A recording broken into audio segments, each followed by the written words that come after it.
Good morning and good afternoon, good evening. My name is Rich Clark and I've been a hypnotherapist for the last 8 to 9 years and I've been a holistic therapist for the last 14 years. So today I'm going to talk about this topic is relationships and within that marriage. So for the topic of relationships, this is some of the common relationship issues in marriage we find when we're hypnotherapists, psychotherapists or cognitive behavior therapy therapists. Try and say that in a mouthful. Anyway, so common relationship issues in marriage is the communication breakdown and conflict avoidance. So this communication breakdown is where people do not discuss their issues, how they feel, and so forth.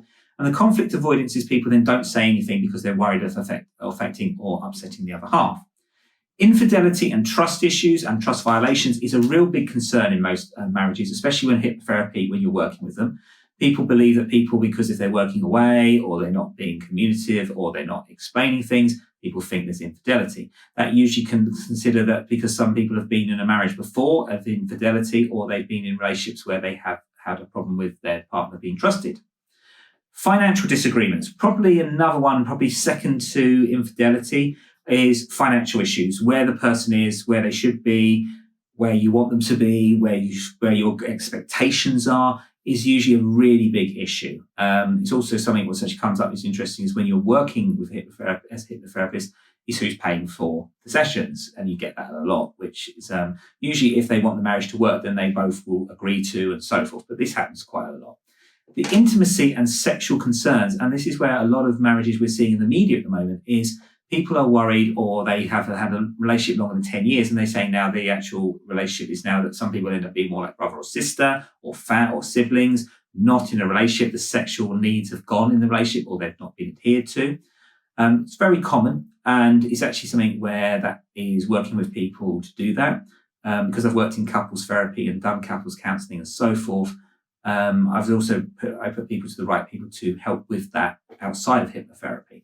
And your work-life balance struggles. This is something very common. This is work-life balance is that people end up working so hard because they're worried of the other person being neglected or so forth. So they end up working so much that that's all their life ends up being, and their relationship gets neglected. Sometimes they end up working too much in their relationship and their work suffers. So it can work both ways. So I'm going to explain a case study. I think this is important in a marriage, is a case study. This is Zara and James. And they've been married 8 years. Now, they sought therapy for communication issues and emotional distance. This was due to because James worked long hours in his job and he was also starting his own business in self-employment. So he was also not only just working his long, normal hours, he was also building up his own business, and that was including networking.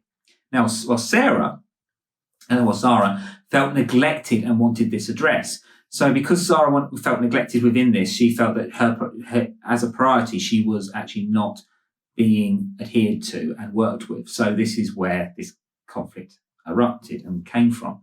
So how do they deal with this? So through CBT and hypnotherapy, they address these patterns. So they address the negative thought patterns about each other's intentions. So intention is one of the biggest issues of the idea of like prejudice towards an idea, but the intention is about what they want. So a negative thought pattern is because they've gone through relationships before and had these issues happen, they think it's going to happen again that they're married. Whereas actually what you should have done is that if, technically before people get married, they should go through therapy, couples therapy or therapy before they get married to resolve these issues before you get into marriage. Because marriages are hard. They're not easy.